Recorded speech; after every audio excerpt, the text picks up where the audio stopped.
Radhe Radhe everyone. অনেক দিনের অপেক্ষার পর ফাইনালি চলে আসলাম বৃন্দাবনে। আসা মাত্রই সোজা ছুটে গেলাম যমুনা মাইয়াকে দর্শন করতে। জয় যমুনা মাইয়া কি জয়।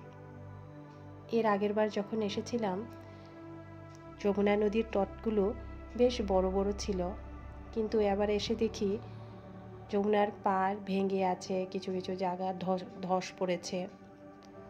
কিছুদিন আগে বড় একটা বন্যা গেছে, তো যার কারণে এই অবস্থা। যাই হোক, বর্ষাকাল চলে গেছে, এখন তটের মেরামতির কাজও চলছে, তটগুলির সুন্দরও হচ্ছে, ঠিকও হয়ে যাচ্ছে। এই যমুনা এই জগতের কোনো নদী নয়। ভগবান কৃষ্ণ যখন এই জগতে লীলা করেন তখন তার নিত্যধামগুলোকেও তার সঙ্গে করে নিয়ে আসেন। ভগবান কৃষ্ণ তার গোলক বৃন্দাবন থেকে এই যমুনা নদীকে নিয়ে এসেছেন তার লীলা বিলাস করার জন্য। এই যমুনার তটে ভগবান শ্যামসুন্দরের অনেক প্রেমময়ী লীলা রয়েছে। শ্যামসুন্দর কৃষ্ণ প্রতিদিন তার গোপ সখাদেরকে নিয়ে এই যমুনা তটে অনেক মধুময় লীলা করতেন।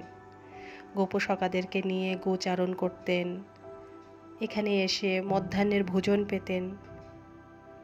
গাভীরাও যমুনার ধারে সবুজ ঘাস খেত।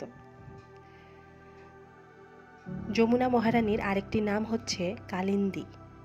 যমুনার জল একটু একটু কালচে, তো তাই ওনার নাম এই কালিন্দী পড়েছে। যমুনার আরেকটি নাম হচ্ছে ইয়ামি, যমরাজের বোন বলে। যমুনা নদী গঙ্গা নদী থেকেও অনেক বেশি মহিমান্বিত, কারণ এই যমুনা নদী ভগবান কৃষ্ণ রাধারানীর চরণ লাভ করেছে, ব্রজবাসীর চরণ লাভ করেছে।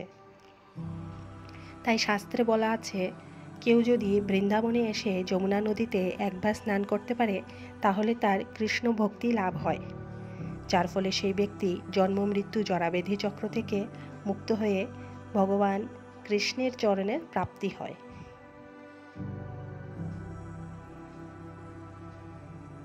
এই যমুনা নদীতে ভগবান কৃষ্ণ তার হাল্লাদিনী শক্তি শ্রীমতী রাধারানীকে নিয়ে নৌকা বিহার করতেন।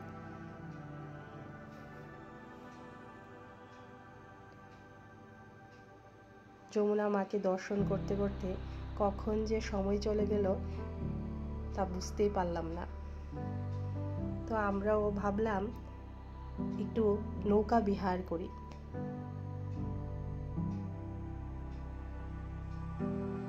তাই আমরা একটা নৌকার মধ্যে উঠে পড়লাম নৌকা বিহারের জন্য।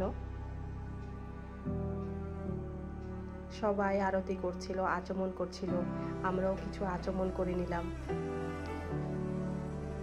সামনে আরতি ঘাট আছে, কেশী ঘাট আছে, যেখানে কেশী দত্তকে ভগবান কৃষ্ণ বধ করেছিলেন।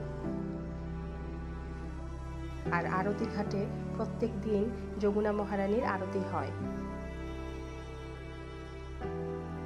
যমুনা মহারানীর কাছে আমাদের প্রার্থনা করা উচিত যে উনি যেন আমাদেরকে কৃষ্ণের প্রেমময়ী ভক্তি প্রদান করেন,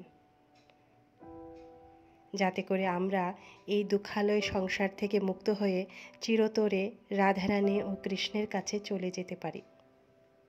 রাধে রাধে।